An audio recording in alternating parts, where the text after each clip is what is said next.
तुम्ही पाहत आहात MCN न्यूज मराठी। अकोट तालुक्यातील मौजे चंडिकापूर येथे 15वा वित्त आयोग अंतर्गत नाली व जिल्हा परिषद शाळेतील पेव्हर ब्लॉकच्या कामांमध्ये भ्रष्टाचाराविषयी सखोल चौकशी करण्याची मागणी गावातील नागरिक विक्रम रमेश इंगळे यांनी गटविकास अधिकारी पंचायत समिती अकोट यांना लेखी तक्रारीद्वारे केली आहे। गावातील गोपाल मोरे ते श्रीकृष्ण चौधरी यांचे घरापर्यंत नालीचे बांधकाम करण्यात आले आहे।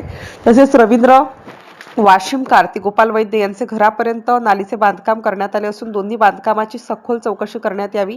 जिल्हा परिषद प्राथमिक मराठी शाळा येथे पेव्हर ब्लॉकचे काम न करताच निधीचा अपहार केला आहे। 15वा वित्त आयोग अंतर्गत शाळेमध्ये पेव्हर ब्लॉकच्या कामाकरिता 1,30,000 रुपये मंजूर करण्यात आले होते। मात्र प्रत्यक्षात शाळेमध्ये पेव्हर ब्लॉकचे काम करण्यात आले नसल्याने काम पूर्ण झाल्याचे खोटे दाखवून बिल काढण्यात आले आहे। गावातील ग्रामपंचायत सदस्याने आपल्या स्वतःच्या जागेतच मालकीचे बोरवेल्स काढण्यात आले असून मालकी हक्क गाजवित आहे। या प्रकरणी संबंधित ठेकेदार, ग्रामपंचायत सरपंच, ग्रामसचिव व संबंधित कनिष्ठ अभियंता या सर्वांनी शासन निधीचा अपहार केल्याप्रकरणी संबंधितांवर तात्काळ फौजदारी गुन्हे दाखल करण्यात यावेत व अपहार झालेली संपूर्ण रक्कम संबंधितांकडून वसूल करण्यात यावी, अशी मागणी मौजे चंडिकापूर येथील ग्रामस्थ विक्रम रमेश इंगळे यांनी अकोट पंचायत समितीचे गटविकास अधिकारी यांना लेखी तक्रारीद्वारे केली आहे। MCN न्यूज मराठी करिता विशाल आगरे, अकोट शहर प्रतिनिधी। माझं नाव विलास शंकरराव मोरे आहे। माझं 2011च्या यादीत नाव आलेलं आहे घरकुलामध्ये। 2015ला दुसरी यादी आली, तिसरी यादी 2018ला आली। तेव्हापासून आता 2026 चालू आहे। माझ्या घरासमोरचा रोडसुद्धा झालेला नाही आहे आणि माझ्या घरासमोरची नालीसुद्धा झालेली नाही आहे। माझं घरकुल तर आलंच नाही आहे। मला 2 वेळा त्यांनी फाईल करायला लावल्या। त्या फाईल करून 500-500 रुपये मी दिलेले आहेत त्यांना, पण ते अजून त्याचा काही पताच नाही आहे। पैसे कोणाकडे दिले? ते आता तो काय सेवक असते ना, तो रोजगार सेवक, त्यांच्याकडे मी 2 वेळा फाईल दिल्या। त्या कारणानं माझी एवढीच विनंती आहे की बा त्यांनी माझं समस्या सॉल्व करावी, एवढीच माझी विनंती आहे। विकास कामाबाबतीत काय म्हणणं आहे? विकास कामाबद्दल गावातले रोड एकही धडाचा नाही आहे, नाल्यासुद्धा काहीच कामाच्या नाही आहेत। पिण्याच्या पाण्याची समस्या आहे। एखादं बोर, बाजारातलं बोर जे आहे ते एकाच्या मालकीचं झालेलं आहे। साहेब, आपल्याकडे कोण्या ग्रामपंचायतीचा कारभार आहे? मी ग्रामपंचायत अधिकारी चंडिकापूर। काय नाव सर आपलं? माझं नाव रमेश प्रल्हाद कोटे। आज साहेब चौकशी झालेली आहे, या चौकशी अनुषंगाने आपणास काय बोलायचं आहे? ही चौकशी मागील 4 वर्षी चौकशी मागितलेली आहे। बरं, मागील 4 वर्षापासून तक्रार केलेली आहे आणि आपण त्यांचं जे तक्रार केलेली आहे त्यांचे जे कागदपत्र, जे डॉक्युमेंट लागतात ते आपण सादर करणार आहोत आणि चौकशी सुरू आहे। चौकशी चालू आहे आणि संबंधित तक्रारकर्ते यांनी जे काही ऑडिटच्या बाबतीत जे महत्त्वाचे मुद्दे उचललेले आहेत त्याची जे चौकशी मागितलेली आहे ते वस्तुस्थिती खरोखर काय आहे? त्याची वस्तुस्थिती आता पंचायत समितीवर ते निकाली काढण्यात येतील, ते आपल्याला पत्र देतील पंचायत समिती स्तरावर, नंतर आपण त्यांचं हे करू। आपला कार्यकाल किती दिवसाचा इथं? माझा काळ 1 वर्षापासून। आणि हे जे पाण्याचे बोरवेल वगैरे हे बाकीचे ज्या काही यांनी ज्या काही तक्रारी दिल्या, त्रुटी दिलेल्या आहेत, त्या सत्य आहेत की असत्य आहेत? हे आता चौकशी करून सांगतो मी।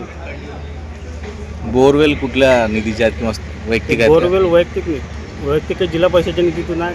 ते समजा ग्रामपंचायत 15 करत असते, पण ते अजून स्थानिक चौकशी करून तुम्हाला माहिती देतो। रमेशराव इंगळे, राहणार चंडगापूर।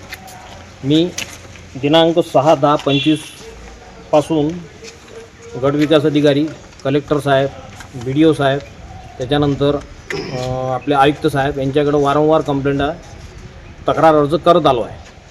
त्या अनुषंगाने आज रोजी दिनांक 25/3/2026 रोजी भुमरे साहेब चंडिकापूर येथील ग्रामपंचायतमध्ये येऊन चौकशीसाठी हजर झाले होते। आज रोजी फक्त त्यांनी आमचे तक्रारीतले मुद्दे समजून घेतले। मुद्दे काय आहेत? ते मुद्दे असे की दलित वस्ती आणि आदिवासी वस्तीतील सांडपाण्याची विल्हेवाट, रस्ते, पिण्याचे पाणी, नाल्या यासंबंधित त्यांनी पॉईंट नोट आऊट करून घेतले। त्याच्यानंतर माजी उपसरपंच तुषार अडव यांच्या शेतात ग्रामपंचायतच्या मार्फत झालेले बोर याविषयी सविस्तर चौकशी करण्याबाबत मी तक्रार दिली। तो पॉईंट त्यांनी नोट डाऊन केला।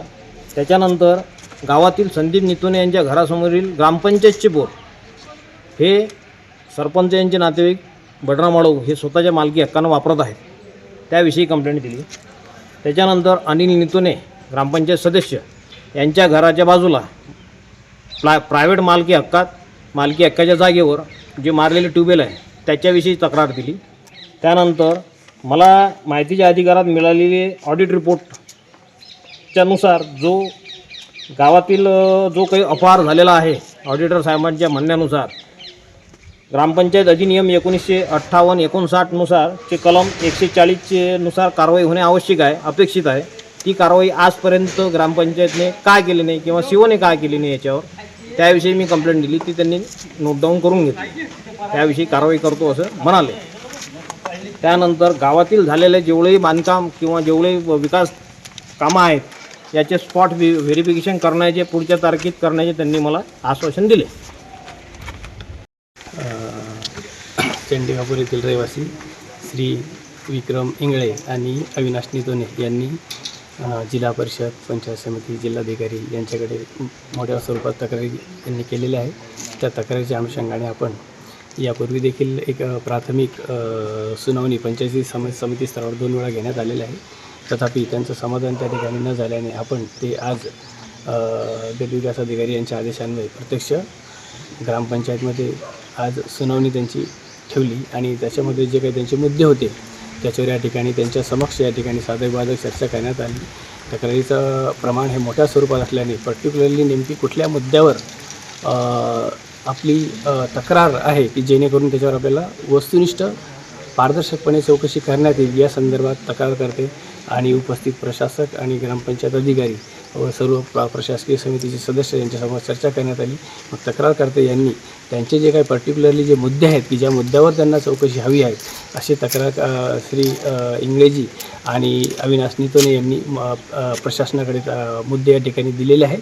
त्या मुद्द्याची आता पर्टिक्युलरली मुद्दे दिल्यामुळे प्रॉपरली त्या मुद्द्याच्या अनुषंगिक कुठले अभिलेख आहे आणि पंचायत समिती स्तरावर कुठली तांत्रिक व्यक्तीची त्याच्यामध्ये आपल्याला मदत लागते अशी सविस्तर आपण मुद्दे त्या ठिकाणी घेण्यात आलेले आहे आणि या संदर्भात आपण याच्या संदर्भात आता पुढची प्रक्रिया करणार. सर, ऑडिटचा मुद्दा काय होता? लेखापरीक्षणचा जो मुद्दा होता तो 2020-21 ते 23-24 या कालावधीत जे काही लेखापरीक्षण झालेले आहे त्या लेखापरीक्षणमध्ये जे काही मुद्दे असतात परिचित करतात आपल्या स्थानिक निधी लेखापरीक्षणमार्फत ते ऑडिट केलं जातं आणि त्याचं लेखापरीक्षण झाल्यानंतर कलम 140 नुसार पंचायतीने त्याचे अनुपालन माननीय गटविकास अधिकारी यांच्यामार्फत सीओना सादर केले पाहिजे आणि त्याचं ते सीओ सगळे व्हेरिफिकेशन करून त्या मुद्द्याचं खारिज करमानं किंवा जे XYZ जी प्रक्रिया निघाली त्याच्यानुसार कार्यवाही करत असतात.